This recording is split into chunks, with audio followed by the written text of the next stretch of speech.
बिस्मिल्लाहिर्रहमानिर्रहीम। अस्सलाम वालेकुम। आज आपसे शेयर करूंगी कि आप बिल्कुल बाज़ार जैसा घर पर रूह अफ़ज़ा का सिरप किस तरीके से बना सकते हैं। आपको ख़ुद यकीन नहीं आएगा कि ये बाज़ार से लाई हुई बोतल वाला रूह अफ़ज़ा है या आपने ख़ुद इसको घर पर बनाया है।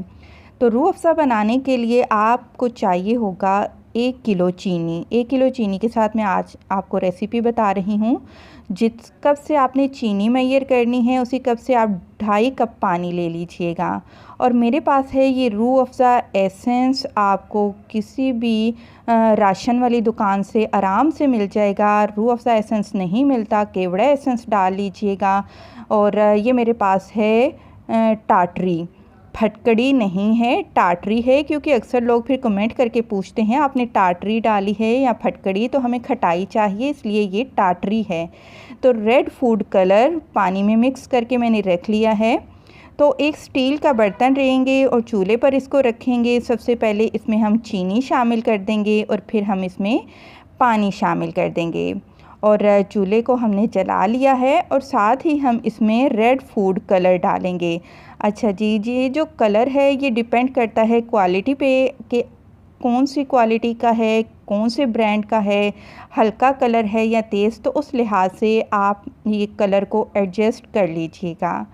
तो चूल्हा तेज़ कर दिया था ताकि जल्दी से उबाल आ जाए।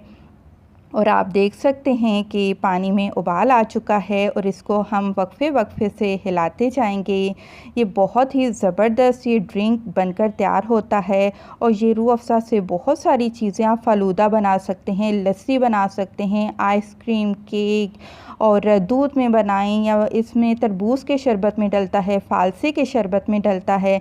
बहुत सारे तरीक़ों से ये रूह अफ़ज़ा का ड्रिंक बनाया जाता है और रमज़ानुल मुबारक में तो स्पेशल है ये, इसके बगैर तो रोज़े ही नामुकम्मल होते हैं हमारे। तो 5 मिनट हो चुके हैं इसको तेज़ आंच पर पकाते हुए। तो अब इसमें मैंने टाटरी डाल दी है और इसमें 1 चाय का चम्मच भर कर मैंने रूह अफ़ज़ा एसेंस डाल दिया है।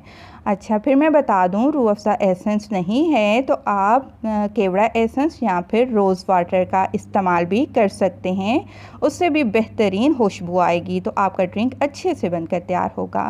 तो यहाँ पर 7 से 8 मिनट हो चुके हैं और आप देख सकते हैं कि काफ़ी ज़्यादा गाढ़ा हो चुका है रूह अफ़ज़ा। तो चम्मच के साथ मैंने इसको लिया है और ये देखिए काफ़ी देर बाद इसके ड्रॉप्स जो से हैं वो नीचे गिर रहे हैं। हमने इसको बहुत ज़्यादा गाढ़ा नहीं करना, मैंने आपको टाइमिंग बता दी है कि ये मेरे 7 से 8 मिनट लगे हैं और ये रूह अफ़ज़ा सिरप बनकर तैयार हो चुका है। चूल्हा यहाँ पर मैंने बंद कर दिया है और ये बहुत ही ज़बरदस्त ये शरबत बनकर तैयार हुआ है। आप यकीन करें, मुझे ऐसा लग रहा है कि अभी मेरे पास रूह अफ़ज़ा की बाज़ार से लाई हुई बोतल है और बिल्कुल वैसी ही खुशबू आ रही है। तो जी, रूह अफ़ज़ा शरबत में आपको रूह अफ़ज़ा ड्रिंक बता दूं, रोज़ों में स्पेशल आप ये तुहमलंगा ले कर आया करें और हर शरबत में इसका इस्तेमाल किया करें, क्योंकि इसकी तासीर बहुत ही ठंडी होती है और ये प्यास को भी कंट्रोल करता है। तो तुहमलंगा भिगो कर रख दें, इसमें ठंडा ठंडा आप पानी डालें। इसके बाद हम इसमें शामिल करेंगे अपना घर का बनाया हुआ ज़बरदस्त किस्म का रूह अफ़ज़ा। और अगर तो आप चीनी वाला शरबत बना रहे हैं तो रूह अफ़ज़ा कम डलेगा, और अगर आप बग़ैर चीनी के बना रहे हैं तो थोड़ा सा आपका रूह अफ़ज़ा सिरप ज़्यादा डलेगा। तो यहाँ पर मैंने इसमें डाल दिए हैं लेमन जूस के चंद कतरे, और या फिर आप फ्रेश लेमन भी इस्तेमाल कर सकते हैं। लेमन के साथ जब इसको बनाते हैं तो टेस्ट और भी ज़्यादा बढ़ जाता है। तो मज़ेदार सा हमारा ये होममेड रूह अफ़ज़ा और होममेड रूह अफ़ज़ा ड्रिंक बिल्कुल तैयार है। और फाइनली मैंने इसको एक बोतल में रख लिया है जिसको मैंने अच्छे से धोकर और खुश्क कर लिया था। आप किसी भी जार में रखिए, लेकिन याद रहे कि वो बर्तन गीला नहीं होना चाहिए वरना ये ख़राब हो जाएगा। आराम से इसे बनाइए और आप इसको इस्तेमाल कीजिए। वीडियो को ज़रूर लाइक करें। खुश रहें। अल्लाह हाफ़िज़।